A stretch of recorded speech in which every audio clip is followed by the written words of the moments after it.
This is chapter 6-7, areas of triangles and quadrilaterals. Please copy your cuts. We are skipping chapter 6-6. However, proceed to 6-7. Let's talk about areas and postulates. You remember the area of polygons or area of squares is length times width, or sometimes people do A is equal to S squared. A is equal to S squared, where S represents the side length and L, or if you can also do areas equal to length times width, old stuff that you should remember. But again, this is postulate 22, area of a square. The area of a square is the square of the length and its side. Just basically saying this here.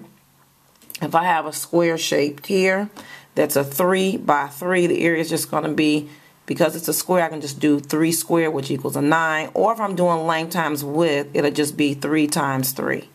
Okay? Postulate 22. All right, proceeding forward. Postulate 22 is congruence postulate. If two polygons are congruent, then they have the same area. This is if I have two different shape polygons. In this particular case, I have two which appear to be the same. They just the yellow one is just skewed or turned, and then I have this blue one down here that looks rectangular. But postulate 23 says area congruence postulate. If two polygons are congruent, then they have the same area. Okay, just looking at this easily. This is a 4.5 by 2. Well, the area again is length times width. Well, the length is 4.5 times 2 is still equal to 9. Whereas this square is a 3 by 3, and 3 times 3 is 9. Or we could have done the S squared, which is 3 squared, which is still equal to 9. And the yellow one, the area is, because it's a square, and we know it's a square because the length and the width are the same, which is 3 by 3, or 3 squared, which is 9. So the congruence postulate said the two polygons are congruent if they have the same area. In this particular case, they are, because they have the same area, even though I see two different shapes. Moving on to the next postulate, which is 24, area addition postulate. Area addition postulate. The area of a region is the sum of the areas that do not overlap. What does that mean? Okay, sometimes you have odd shaped items. For example, I have this particular shaped item here, and it appears to be 7 by 4, and I want to know the area. Let's say this was somebody's home and it was cut or shaped like this here, okay, and this was a window sill back in this area over to the left. It looks triangular. Well, if I wanted to cover it with carpet, I have to find out the area, even though this front part is odd shaped. But what does that look like? Well, based on postulate 24, area addition postulate, all I would simply need to do is to break it into most similar type of areas that I see. And what do I see first? I'm going to redraw, have it redrawn down here. Okay, to find the area, again, as I stated, just break it into shapes that are familiar with area equations. So in this case, I see a rectangle and triangle. Okay, so here's that same shape. It's a 7 by 4, but I can cut it right here to form a triangle. And if I find that the height is 5, if I measure with my tape measure, I can find the total area, the area of this rectangle first, and then the area of the triangle. And we know the area of a triangle is 1/2 base times height, and then the area of the rectangle is length times width. So to find the total area, I have to add the area of the rectangle, plus once I find the area of the triangle, I have to add both of them together, the area of the triangle plus the area of the rectangle. So what does that look like? Okay, well, the area of the rectangle is equal to base times height, or length times width, whichever way you want to call it. Okay, depending on who you call it, who you talk to, they may go base times height. Some people go length times width. I usually say length times width. Doesn't matter. The area of the triangle is A equals 1/2 base times height. Right? Just nothing new. Things you learn in 6th grade, old school area equation. But if they give you something odd shape, you try your best to break it down into polygons that you're familiar with and you remember. and then add up all the areas. Well, what's the area of the triangle? Well, the area of the triangle is length times width, or 7 times 4, which is 28. And then I find the area of the triangle is 1/2. What's the base? Well, here's the base right here. How do I know that the base is 4? Because it's the same as the rectangle. If I take this and pick it up and move it to where I have the green line drawn, it's still 4 from here to there. This length is still 4. Okay, so there's my base. What's my height? It's 5, because I took my tape measure out and measured. And so 1/2 base times height, so half of 4 is 2, and then 2 times 5 is 10.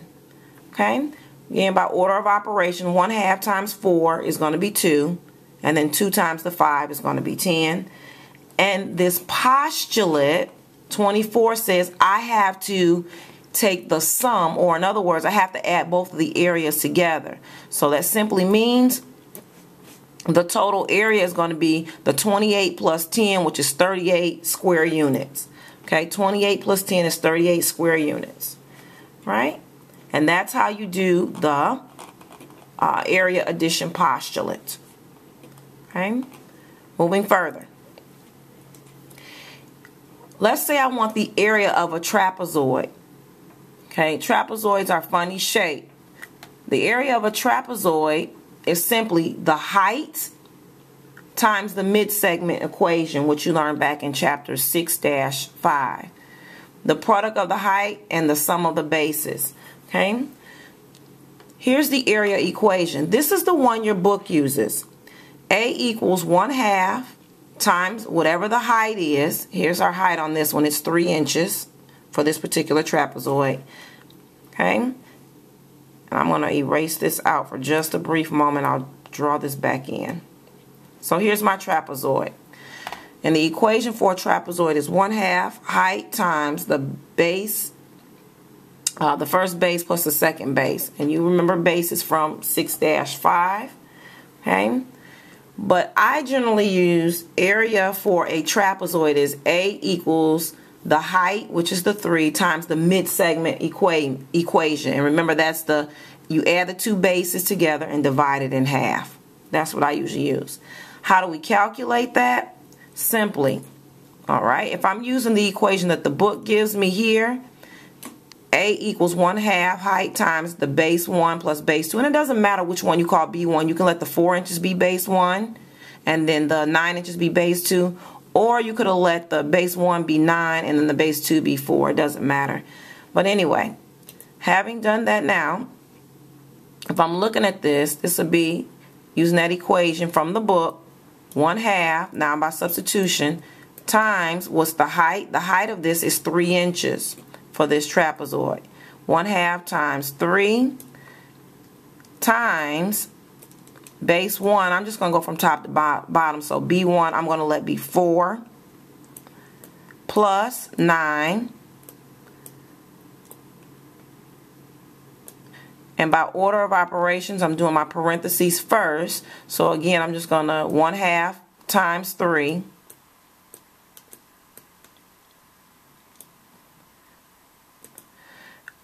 times the 4 plus 9 is going to be 13.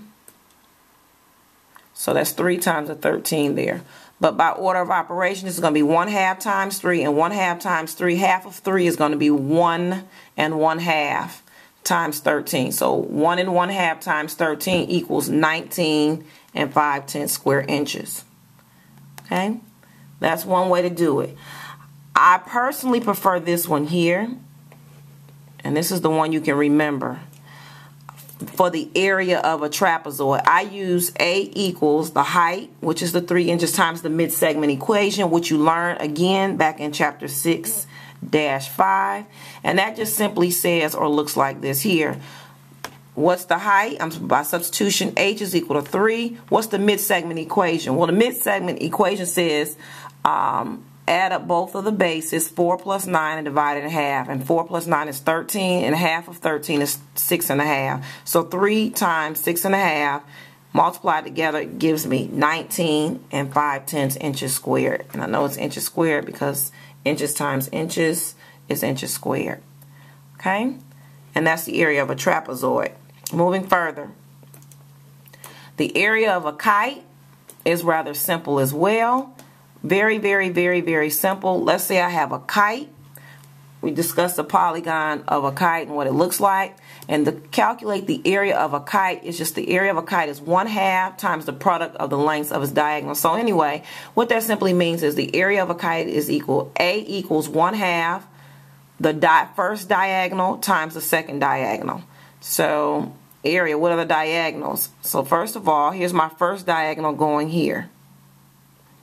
From the top end to the bottom end, first diagonal, this diagonal's length, D1 is equal to 11.